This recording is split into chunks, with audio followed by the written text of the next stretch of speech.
Jobs that bring greater quality of life, greater dignity to the people who are performing those jobs in every nation. For a line worker, electricians, utility workers, line transmission lines, connecting battery storage, and making our electric grid more modern. For automotive workers, building electric cars, trucks, and buses. Skilled workers installing and charging stations to accommodate them throughout our countries. Construction workers, engineers, insulators, upgrading our schools and commercial buildings and constructing new energy-efficient homes.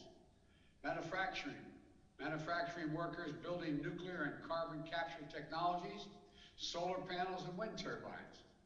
And people working in the fields that we haven't even conceived of yet, on farms and on factories and in laboratories and universities, with things we haven't even thought of so far.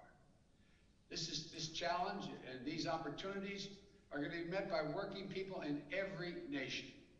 And as we transition to a clean energy future, we must ensure that workers who have thrived in yesterday's and today's industry have as bright a tomorrow in the new industries, as well as in the places where they live, in the communities they have built. When we invest in climate resilience and infrastructure, we create opportunities for everyone. That's the heart of my jobs plan that I proposed here in the United States.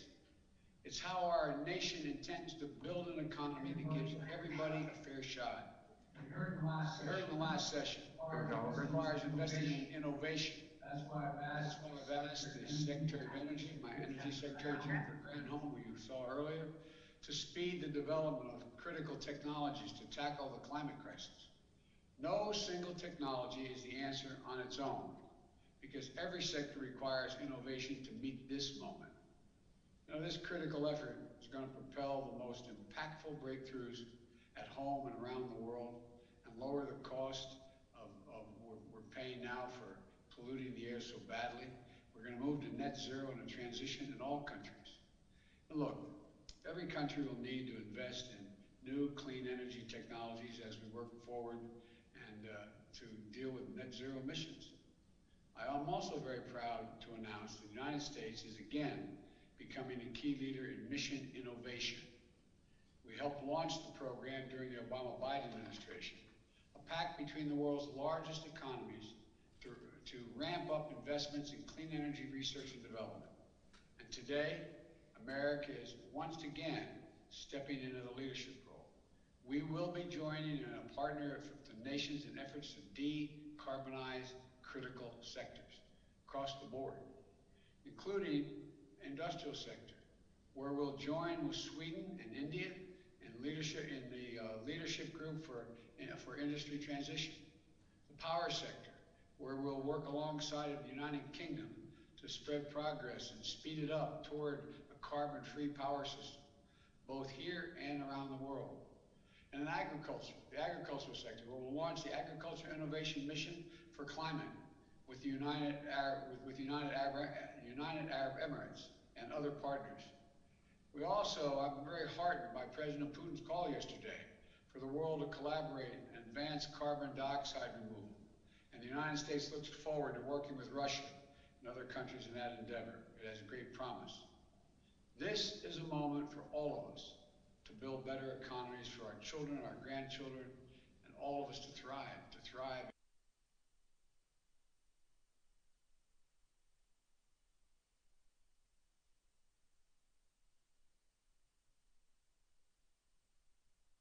And not just now, but beyond for the next generations.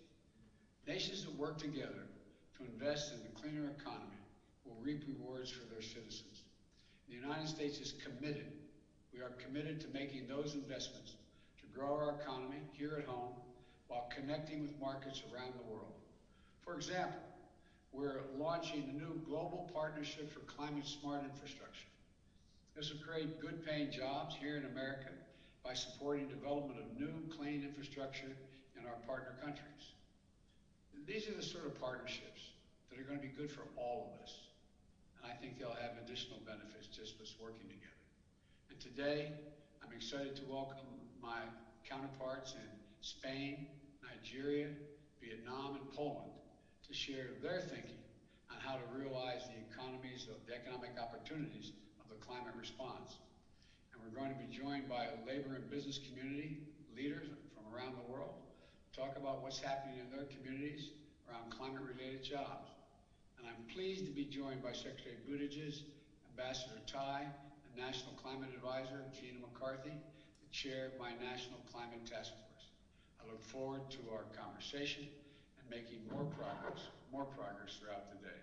I would like to express my profound appreciation of the President of the United States, His Excellency Joe Biden, for convening this summit at a time the world is experiencing tremendous vulnerability from the coronavirus pandemic and climate change impacts, among several other global challenges.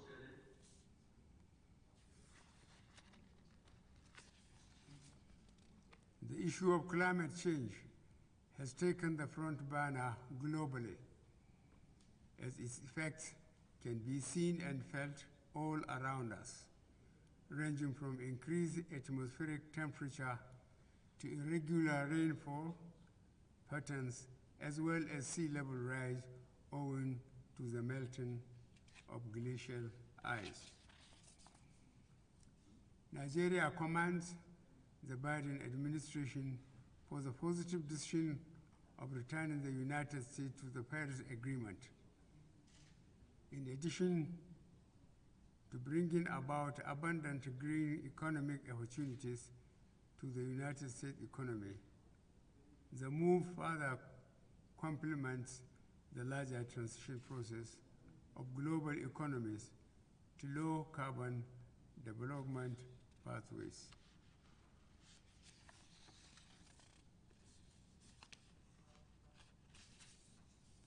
This summit would indeed prove instrumental in galvanizing high-level political support for the implementation of the Paris Agreement and its cut-wise rule book, as well as inviting more countries and stakeholders to take more climate-oriented responsibilities.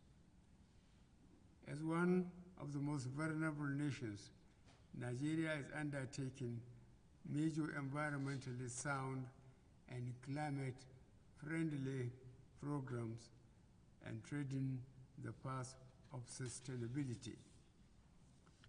Since ratifying the Paris Agreement in 2016, Nigeria has rolled out several policy enablers, set up institutional frameworks to cut emissions by 20% unconditionally and 45% conditionally, with international support by 2030. Nigeria is convinced that through net zero transition, tremendous prospects are available for job creation and other economic benefits. We are expeditiously implementing programs that stimulate gradual transition away from the use of wood stoves to kerosene, liquefied natural gas, biogas, and electricity. The immediate effects include healthy competition among private sector players, leading to higher productivity, employment, and faster service delivery. In the agricultural production and supply chain sector, we are targeting improved efficiency and productivity through the provision of accurate and timely weather forecasting to farmers, supply of drought-tolerant and early maturing crop varieties, and promoting empowerment towards the diversification of sources of livelihoods. Beyond ending gas flaring by 2030, the oil and gas sector has undertaken steps for diversification, risk management systems, insurance, hedging, research and development, and energy crisis planning.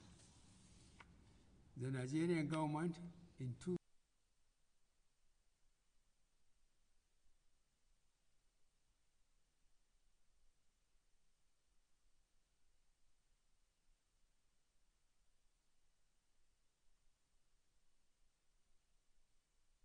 2017 launched the Green Bond Program as part of its commitment contained in the Paris Climate Agreement signed on September 21st, 2016.